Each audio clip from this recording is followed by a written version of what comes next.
7 தமிழ், பொறுப்பும் பொது நலமும்.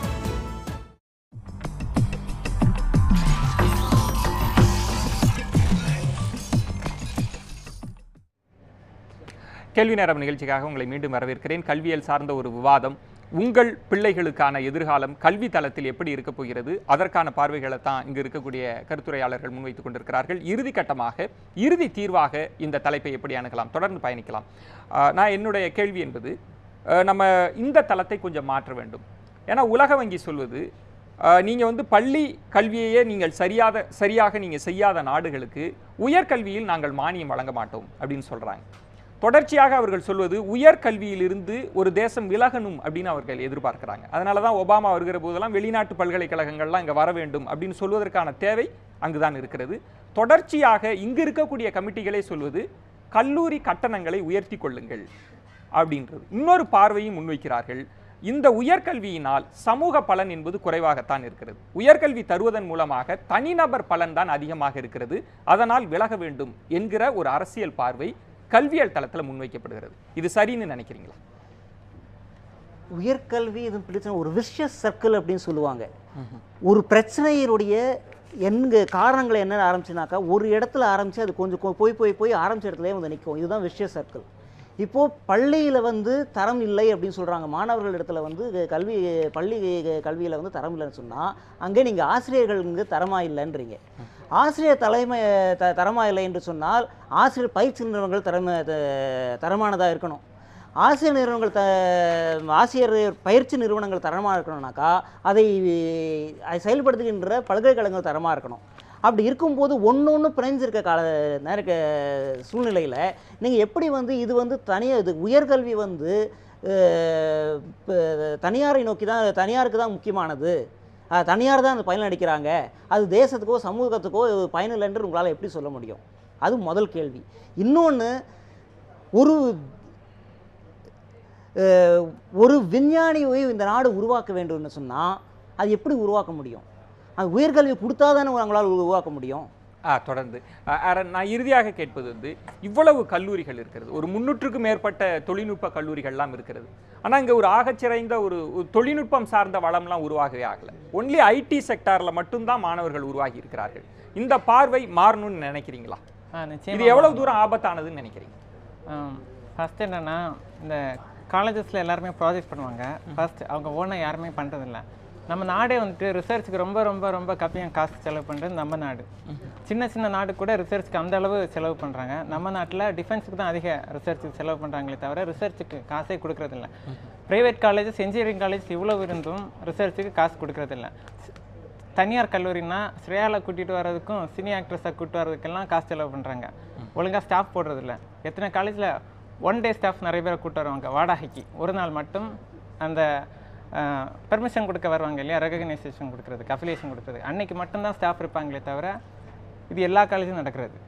அதுதான் காரணம். ராஜ்மோகன், இறுதியாக உங்களிடம் தொடர்ச்சியாக அது சென்ற ஐக்கிய முற்போக்கு கூட்டணி அரசிலிருந்து இன்றைக்கு ஒபாமா வந்தது வரை உயர்கல்வியில் நாங்கள் பங்களிப்பை செய்கிறோம், ஒரு ஆகச்சிறந்த பல்கலைக்கழகங்களை நாங்கள் இந்தியாவில் உருவாக்குறோம் அப்படின்ற ஒரு கூற்றை முன்வைக்கிறாங்க. இது உயர் தொழில்நுட்பம் எல்லாம் இந்தியாவிற்கு, இந்திய மாணவர்களுக்கு கிடைக்கும்னு ஒரு நம்பிக்கை கீற்ற விதைக்கிறாங்க. நீங்க எப்படி பாக்குறீங்க ராஜ்மோகன்? இது ஒரு கனவா தான் நான் பார்க்குறேன். ரெண்டு வகையாக பார்க்கலாம். ஒன்று பகல் கனவு, இன்னொன்று கனவு. பகல் கனவு நான் ஏன் சொல்கிறேன்னா, இவங்க தேர்தல் வாக்குறுதிகளை எல்லாம் அவங்களுடைய டிஜியான வாக்காளர்களை, பெற்றோர்களை நோக்கி வைக்கிறாங்க. ஆனால் தேர்தலுக்கான மொத்த செலவையும் பெரும் முதலாளிகள், பன்னாட்டு நிறுவனங்கள் கிட்ட இருந்து தான் வாங்குறாங்க.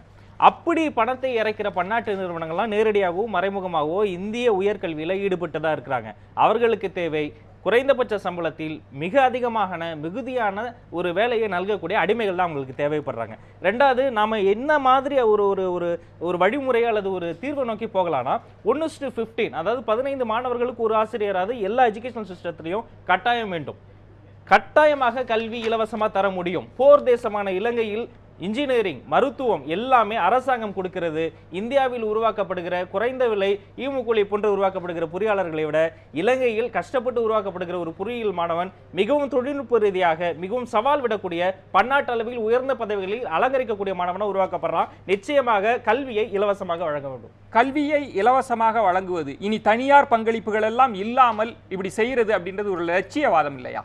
அது ஒரு லட்சியவாதம் தான், நடைமுறைக்கு அது சரிபடுமா? நிச்சயமா சாத்தியம் தான் நான் சொல்லுவேன். இதுவரைக்கும் இந்த அரசாங்கங்கள் கல்விக்காக ஒதுக்கின நிதி என்பது 4% கூட அதிகபட்சமா இது வரைக்கும் ஒதுக்குனது 4.1%ன்னு நினைக்கிறேன். அதுக்கு அதிகமா ஒதுக்கவே இல்லை. வெறுமனே நம்மளுடைய ஜிடிபியிலிருந்து ஒரு 6% தொகை அல்ல அந்த பணத்தை ஒதுக்குனாலே ஒட்டுமொத்த இந்தியாவில் இருக்கிற எல்லா மாணவர்களுக்கும் இலவசமான தரமான கல்வியை கொடுத்துட முடியும். இப்போ நம்ம குவான்டிட்டி பற்றி பேசிட்டு இருக்கும்போது ஏராளமான கல்வி நிறுவனங்கள் அதிகமாகிடுச்சு நம்ம பேசிட்டு இருக்கிற அதே வேளையில் அந்த கல்வி நிறுவனங்கள் இப்போ இந்தியாவில் இருக்கிற கல்வி நிறுவனங்கள்ல 68% கல்வி நிறுவனங்கள் தனியார் தான். அந்த தனியார் கல்வி நிறுவனங்களும் மொத்தமாகவே ஒரு 6 மாநிலங்கள்லேருந்து 7 மாநிலங்களுக்குள்ள சுருங்கிடுச்சு. அதை தாண்டி இருக்கிற மாநிலங்களுக்குள்ள, அதாவது வடகிழக்கு மாநிலங்களோ இல்லை மற்ற அதாவது வளர்ச்சியில பின்தங்கி இருக்கிற மாநிலங்களுக்குள்ளலாம் இன்னும் கல்வி போகவே இல்லை. இந்த 68% கல்வி நிறுவனங்களும் ஒரு குறிப்பிட்ட ஒரு வளர்ச்சி அடைந்த ஏரியாக்குள்ளேயே இருந்துச்சு. அதே போல இந்த தனியார் கல்வி நிறுவனங்கள் இருக்கு அப்படின்னு சொன்னா இவ்வளோ தனியார் கல்வி நிறுவனங்கள் இருக்கும்போது படிச்ச மாணவர்களுடைய எண்ணிக்கை அதிகமாக இருந்திருக்கணும். ஆனா இங்க ஒரு அந்த முக்கோணம் முழுமையடையல. தரம், எண்ணிக்கை, அதே போல சமத்துவம் எல்லா மாணவர்களும் கிடைச்சிருக்கா. ஒரு ரொம்ப சிம்பிள் எக்ஸாம்பிள் எடுத்துக்கலாம். இங்க ஒரு வெள்ளூர் அந்த மாதிரியான ஒரு ஊர்ல ஒரு பெரிய காலேஜ் இருக்குன்னா அதை சுத்தி இருக்கிற தலித் மாணவர்கள், அதை சுத்தி இருக்கிற பெண்கள் எவ்வளவு பேர் படிச்சிருக்காங்கன்னு பார்த்தா அந்த விகிதம் என்பது ஒரு பெரிய அப்படின்றது நம்ம தொடர்ந்து விவாதிக்கலாம். ஏன்னா நேர பற்றாக்குறை. கல்வியாளரா உங்களிடம் நான் கேட்பது, உங்களுக்கு வருமான வரி விலக்குகள் எல்லாம் உண்டு. காரணம், கல்வி நிறுவனம் என்பது சேவை நிறுவனமாக பார்க்கப்படுகிறது. உண்மையிலேயே இந்த கல்வி சேவையாக வழங்கப்பட வேண்டும் அப்படின்னு உங்களுடைய இதே சுத்தியோடு தான் நான் கேட்கிறேன். உங்களை குறைத்து மதிப்பிடல, தனியாரையே வேண்டாம் அப்படின்னு சொல்வது என்னுடைய நோக்கம் அல்ல.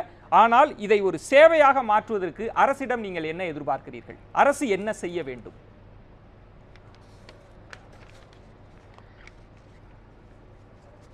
அதாவது இப்போ அரசு மத்திய அரசாகட்டும் மாநில அரசாகட்டும் கல்விங்கிற ஒரு விஷயம் மக்களுக்கு பேசிக். கல்வி மட்டும் கொடுத்துட்டா மட்டும் போதாது. அந்த கல்வி சார்ந்த தொழில் துறைகளுக்கு அவங்க ஒரு வழிமுறையை காட்டுறதுக்கான எந்த இதுவும் இதுவரைக்கும் எனக்கு தெரிஞ்சு இந்த மத்திய அரசாங்கமோ மாநில அரசாங்கமோ தெரியல. ஜனங்கள் தான் ஓடிட்டு இருக்காங்க கல்லூரிகளை நோக்கி. இதை படித்தா இந்த வேலை கிடைச்சிரும், அதை படித்தா இந்த ஐடியில் கிடைச்சிரும், என் பையன் அமெரிக்காவுக்கு போயிடுவான். அந்த மாதிரியான ஒரு கனவுலகத்திலேயே இந்த இன்ஜினியரிங் காலேஜஸ்ஸு அதை சார்ந்து இப்போ ஆர்ட்ஸ் அண்ட் சயின்ஸ் காலேஜ் மாணவர்கள் முதல்ல கல்வி என்பது எதை இருக்கணுன்றது அரசாங்கம் முதல்ல முடிவு பண்ணணும். அந்த கல்வியை எப்படி இலவசமாக கொடுக்கலாம். நிறைய விஷயங்களை இலவசமாக கொடுக்குறாங்க. ஆனால் நம்ம நாட்டில் கல்வி இலவசமாக இருக்குது, இல்லைன்னு நான் மறுக்கலை. நிறைய அரசு நடத்துகின்ற பள்ளிகள் கல்லூரிகள்லாம் இருக்குது. அதையும் தாண்டி தேவைகள் அதிகமாக இருக்கிறது. அந்த தேவையை பூர்த்தி பண்ணுறதுக்கு அரசாங்கத்தால் இப்போ இருக்கிற வருமானத்தினால முடியலையா என்னன்னு தெரியல. ஆனால் அவங்க கல்வி மட்டும் கொடுத்தா போதும், அவங்களுக்கு தொழில் கொடுக்க வேணாம் அப்படி. இன்னைக்கு பாருங்க, இதே இப்போ பேசிட்டு இருக்க மக்கள் நம்ம இதில் ஸ்டூடியோவில் நீங்கள் ஒரு 15 வருஷத்துக்கு முன்னாடி இந்த ஐடி இண்டஸ்ட்ரீஸ்லாம் வரும்போது அப்போ தேவைகள் நிறையா இருந்தது. எவ்வளோ மாணவர்கள் இன்னைக்கு ஐடி இண்டஸ்ட்ரீஸில் வேலை பார்க்குறாங்க. அப்போ இந்த தனியார் கல்லூரிகள்லாம் இல்லாமல் இருந்திருந்தா இந்த மாணவர்கள்லாம் எங்கேருந்து கொண்டு வந்திருப்பாங்க? நம்ம மாநிலத்தில், வெளி மாநிலத்தில். நிச்சயமாக இந்த காலத்துக்கு ஏற்ற மாதிரி நம்ம இல்ல வேலை இல்லாமல் இருக்கக்கூடிய இளைஞர்கள் என்ன செய்ய போகிறார்கள், இவர்களுக்கான நெருக்கடி என்ன அப்படின்றதெல்லாம் ஒரு மணி நேரத்துக்குள்ள நம்மளால விவாதிக்க முடியாது. ஆனால் கல்வி சார்ந்த விவாதத்தை சில புள்ளிகளை நம்ம தொட்டு இருக்கிறோம். அது பெற்றோர்களுக்கான எச்சரிக்கையாக இருக்கணும், மாணவர்களுக்கான விழிப்புணர்வுகளாக இருக்கலாம். ஒரு தலைமுறை என்பது கல்வியின் மூலமாக முன்னேற வேண்டும் அப்படின்னு நினைக்கிற போது கல்வி என்பது வறுமையை போக்குவதற்கா அல்லது வறுமையோடு போராடுவதற்கு தான்? இதுதான் ஒரு மிகப்பெரிய கேள்வியாக எழுந்திருக்கிறது. கல்வியல் சார்ந்த விவாதத்தில் உங்களுடைய ஆகச்சிறந்த பங்களிப்பை தந்தமைக்காக உங்கள் அனைவருக்கும் என்னுடைய நெஞ்சார்ந்த நன்றிகளை தெரிவித்துக் கொள்கிறேன். நமக்கு நேரமின்மை காரணமாக முடிக்க வேண்டிய இடத்தில் இருக்கிறேன். மீண்டும் ஒரு ஆழமான தலைப்போடு உங்களை சந்திக்கிறேன். நன்றி, வணக்கம், நள்ளிரவாகட்டும்.